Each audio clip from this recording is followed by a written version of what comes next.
Alcohol से क्या खुशी मिलती है आप ये बताइए। अल्कोहल से मैं कहती हूँ शराब पी के आदमी अपना नाम भी भूल जाता है और तो और उसे ये भी नहीं पता था मेरा नाम क्या है। और जो अभी थोड़ी देर पहले मैंने कहा, जब आपका अपना अस्तित्व ही नहीं बचा, जो आपको ही मार रही है, आपके पहचान को मार रही है, तो वो चीज़ कभी भी आपके लिए अच्छी नहीं हो सकती जी। और सेकंड थिंग इज़ कि एक ऐसी आदत जो आपकी इवन आपकी बॉडी को डैमेज कर रही है। आप किसी डॉक्टर से भी पूछेंगे तो उसको वो यही कहेगा कि आपकी अल्कोहल आपकी किडनी, आपकी लिवर, आपकी इसको बॉडी को खराब कर रही है। तो और आपको पता भी है, लेकिन टेम्परेरी खुशी कभी भी जीवन में नहीं ढूंढनी चाहिए, ऐसा मेरा पर्सनल ओपिनियन है। क्योंकि टेम्परेरी चीज़ आपको कैसे खुश रख सकती है। पीने का शौक नहीं, पीता हूँ गम भुलाने को। सुबह गम वापस लौट आएंगे, फिर रात रात तो गम भूल गए, सुबह लौटाए फिर क्या करोगे। तो परमानेंट सॉल्यूशन ढूंढो ना। एक मैं कथा में बोलती हूँ, ऐसा नशा करो जो उसके बाद फिर दोबारा नशा करना ही ना पड़े। भक्ति का नशा करो, वो भक्ति आपको ऐसा नशा देगी परमानेंटली कि आपको फिर बार बार नहीं डूबना पड़े, जो सुबह उतरेगा नहीं। और नानक जी कहते हैं, और नशे सब रेंगने उतर जाए प्रभात। सुबह होते होते तक उतर जाते हैं, पर नाम खुमारी नानका चढ़ी रहे दिन रात। वाह। नाम की, भगवान के नाम की जो खुमारी है वो हमेशा चढ़ी रहती है, वो उतरती नहीं है। उतरने चढ़ने वाली ये मस्ती है ही नहीं। तो आई थिंक परमानेंट सॉल्यूशन ढूंढो, एक ऐसी खुशी ढूंढो जो आपको अंतिम सांस तक साथ दे। और खुशी से मेरा मतलब ये नहीं है कि अगर आप भगवान से जुड़ जाओगे तो आपके जीवन में टेंशन्स नहीं होंगी। टेंशन तो तब भी होगी, बट जैसे एक बच्चा किसी खिलौने को उठा लेता ना जी, प्लास्टिक के हाथी को उठा करके ऐसे घुमा देगा, वैसे ही आपके लिए वो इतनी हल्की फुल्की बन जाएगी वो टेंशन, वो परेशानी, क्योंकि आपके साथ भगवान है और उनका नाम है। सही बात है। तो ये समाधान आई थिंक ढूंढो लॉन्ग टर्म के लिए, शॉर्ट टर्म का नहीं। देवी जी, क्या अपनी वाइफ को आपको अपने बैंक अकाउंट के पासवर्ड बता देने चाहिए? उनको पता होने चाहिए, ज़रूरी है ये कि उनको पता हो कि आप कितना पैसा कमा रहे, कितना पैसा आपके अकाउंट में है? भरोसा है एक दूसरे के प्रति, तो आई डोंट थिंक सो इसमें कोई गलत है, क्योंकि शायद वो भी बताएगी और आपकी जो है, आप अभी क्या हो रहा है ना मुझे गलत तरीके से नहीं लीजिएगा, बट अभी क्या होता है कि जो रिश्ते बन रहे हैं उनमें दो रास्ते हैं, तू तेरा मैं मेरा। तू तेरा मैं मेरा में कभी भी हम नहीं हो सकते जी। आपको बनना हम है, लेकिन आप रह भी एक जगह रहे, आप एक छत के नीचे रह रहे, लेकिन फिर भी आप चीज़ों को डिवाइड कर रहे हो। इसका मतलब है कि थोड़ा सा कहीं ना कहीं आपको भरोसे की कमी है। हाँ, आप अपने टैलेंट पर ज़रूर स्टैंड रखिए। जैसे फॉर एन एग्जांपल, कोई आज की फीमेल है, अगर एक मेल कमा रहा है तो फीमेल के पास भी अपना ऐसा कुछ होना चाहिए कि कल को कोई सिचुएशन ऐसी आई कि हम दोनों शायद साथ नहीं है, तो मेरे पास मेरा टैलेंट है जी, मैं जॉब करूंगी, पैसा कमाऊंगी। बट जब तक आप साथ हैं और फिर भी आपके मन में डाउट है, तो इसका मतलब है अभी भरोसे में कमी है। एक दूसरे के प्रति आपका वो भरोसा नहीं है, आप जस्ट उसको निभा रहे हैं, आप रिश्ते को जस्ट निभा रहे हैं। ठीक है, सेविंग्स भारत की हर महिला पुरुष से बचा के कुछ ना कुछ सेविंग जरूर करती ही करती है, और एंड में वो पुरुष के ही काम आती है। पुरुष के ही काम आती। जिस दिन उसकी स्थिति गड़बड़ हुई कि आज पैसा चाहिए, तब वो तिजोरी से खोज के वो डब्बों में से निकाल के लाएगी, और तब हैरान हो जाता है पुरुष, तुम्हारे पास वो जब अपना ये लॉकडाउन आया था, वो मोदी जी ने डिमोनेटाइजेशन आया था, तब किया था, तब उनके सारे खजाने बाहर आए थे, क्योंकि अब कोई ऑप्शन नहीं था। अब तो पति को बताना ही पड़ेगा कि मेरे पास इतना रखा हुआ खजाना। तो सेविंग आप कर रहे हो अपने, कई बार भाई बेटी हो गई, अब इसके शादी के लिए रख लेना, वो अलग बात जी।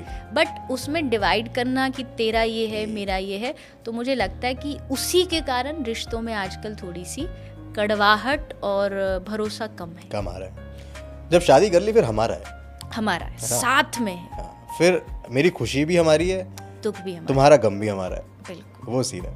बिल्कुल साथ साथ तभी कदम बढ़ा सकते हो आप। अंदर कुछ मन में कड़वाहट रख के, थोड़ा डिस्टेंस मनोभाव में रख करके, आज नहीं तो कल फिर वो चीज़ खुल कर के बाहर आएगी और तब दोनों के रास्ते अलग हो जाएंगे। जी। देवी जी, वैसे आप क्योंकि वृंदावन में रहते हैं और वृंदावन का तो खाना पीना इतना फेमस है, वहाँ पे तो ऐसे ऐसे पकवान हैं, तो आपको क्या ज़्यादा पसंद है खाना? मतलब अगर आप बाहर निकलते हो, आपको मौका मिले कि आज कुछ खाना है ज़बरदस्त सा, तो क्या खाते हो आप? मैं वैसे तो अगर रेगुलर बोलो तो मुझे अपना हाँ, भारतीय रेगुलर, खाना हाँ। पसंद है, बट अगर मैं वृंदावन जाती हूँ तो मुझे पिज़्ज़ा खाना पसंद है। पिज़्ज़ा इसलिए क्योंकि वैसे तो सब जगह मिल जाता है, बट जहाँ मिलता है, दिल्ली आदि आप कहीं भी जाते हो तो वहाँ कोई भी शॉप होती है, वहाँ मिक्स होता है वेज नॉन वेज कोई भी उस पर वृंदावन में आपको शुद्धता से मिलता है। जी। तो अगर मैं वहाँ हूँ और मुझे मौका मिलता है तो बहुत सारे ऐसे वैष्णव हैं जो पिज़्ज़ा बनाते हैं, भोग लगाते हैं ठाकुर जी का, तब वो सेल करते हैं। जी। इस्कॉन के बहुत सारे डिवोटीज़ हैं, तो शायद आई थिंक वो प्रेफर करूँगी। सो पिज़्ज़ा पसंद है आपको? हाँ जी। वैसे दिल्ली आप आए हैं, दिल्ली में तो मोमोज भी बहुत ज़्यादा चलते हैं। मैं बहुत कम खाए हैं। बहुत हाँ, खाने का शौक है, मतलब जो भी चीज़ शुद्धता से बनती है ऐसा नहीं है, बट पिज़्ज़ा शायद ज़्यादा पसंद है। देवी जी, मुझे लगता है आज के टाइम पे अगर आप भी इंस्टाग्राम यूज़ कर रहे हो तो आपको दिखता होगा प्रेमानंद महाराज जी जो है वो बहुत अच्छा इन्फ्लुएंस कर रहे हैं यूथ को। यूथ जो है वो ज़्यादा कनेक्ट भी कर रहा है उनके साथ, उनकी बातों के साथ। सो आप कभी उनसे मिले हो, आपके कैसा एक्सपीरियंस रहा, और अगर आप उन्हें देखते हो, जब उनकी रील्स देखते हो, आपका क्या कहना है प्रेमानंद महाराज जी के बारे में? हम उनसे सीखते हैं, हम उनका बोला हुआ बोलते हैं, हम उनका प्रसाद लोगों तक पहुंचाते हैं। एंड आई थिंक जब भगवान को कुछ एकदम से दुनिया में कुछ बदलाव करना होता है ना, तो वो अपना कोई दूत भेजते हैं, अपना कोई मैसेंजर महापुरुष भेजते हैं। महाराज जी उनमें से एक हैं जो इस दुनिया में भक्ति का बदलाव लाने के लिए आए हैं, युवानों में, यंगस्टर्स में। क्योंकि उससे पहले ऐसा नहीं भक्ति नहीं थी, भक्ति सदा से रही है, लेकिन एक थोड़ा सा एक रहता ना, कोई पीछे से धक्का दे दे, थोड़ा सा आगे बढ़ा दे, हमको ये कह दे कि नहीं, ये आज के युग में तुम्हारे लिए भी उतनी ज़रूरी है जितने बूढ़े लोगों के लिए ज़रूरी है। तो महाराज जी ने वो एक बदलाव लेकर के आए हैं, और सीधी बात कनेक्ट इसलिए होती है उनकी दिल से क्योंकि वहाँ कोई भी दिखावा नहीं है। जो वो अंदर से हैं, वो जुबान से हैं, जो उनकी भक्ति अंदर है वही उनके शब्दों में है, तो वो इम्पैक्ट ज़्यादा जल्दी और बहुत गहरा पड़ता है। तो आई थिंक ऐसे महापुरुष युगों युगों में आते हैं और समाज में बदलाव लेने के लिए भगवान ही उन्हें भेजते हैं, क्योंकि भगवान डायरेक्टली तो आ नहीं सकते जी। तो उनको काम कराना है, तो वो ऐसे महापुरुषों को, संतों को भेजते हैं। हमारे ब्रज में अनेकों ऐसे महापुरुष हैं।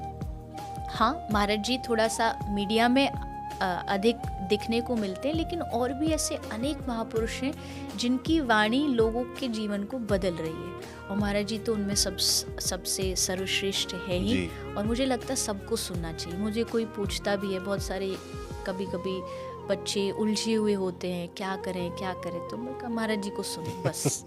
आप उनको सुनते रहो, सुनते सुनते आपको कहीं ना कहीं किसी ना किसी कोई ना कोई रील में आपको समाधान, अपने सवाल का जवाब मिल जाएगा। और बात क्या होती है ना, जब आप किसी चीज को जीते हो और जब आप उसे बोलते हो तो आप बड़े दहाड़ के बोलते हो। अब मुझे मान लीजिए पता है कि मैं ये काम नहीं करती और फिर मैं उसे माइक पे बोलूंगी, थोड़ी दबी आवाज में बोलूंगी, कॉन्फिडेंस थोड़ा कम होगा क्योंकि मेरा मन जानता है कि नहीं, मैं यहाँ पे गलत हूँ। पर जहाँ मुझे पता है कि ये मैंने खुद जिया है, वो वाणी जो होती है ना, वो महाराज जी की दिखाई देती है। मैं अक्सर कहती हूँ, बोलते हैं तो वो ऐसे ही लगता है कि कोई शेर दहाड़ रहा है, और ऐसा लगता है कोई ऐसा बोल रहा है, मतलब साक्षात भगवान दिखते हैं कि वो बोल रहे हैं और अब हमें एक सलाह दे रहे हैं जो हमें माननी है जी। वो एक वास्तविक महापुरुष के ही मुख से आ सकती है। हम जैसे नाम सुनते हैं, एक समय में महर्षि हुए, एक समय में रमण महर्षि हुए, विवेकानंद जी हुए, रामकृष्ण परमहंस हुए, तो ये आज के युग के वो महापुरुष हैं जिनको आज से कई वर्षों बाद भी इनका नाम लिया जाएगा जी, किताबों में लिखा जाएगा, इतिहास में लिखा जाएगा। तो हम बहुत भाग्यशाली हैं कि आज हम वर्तमान में उनको देख पा रहे हैं, ऐसे महापुरुषों को।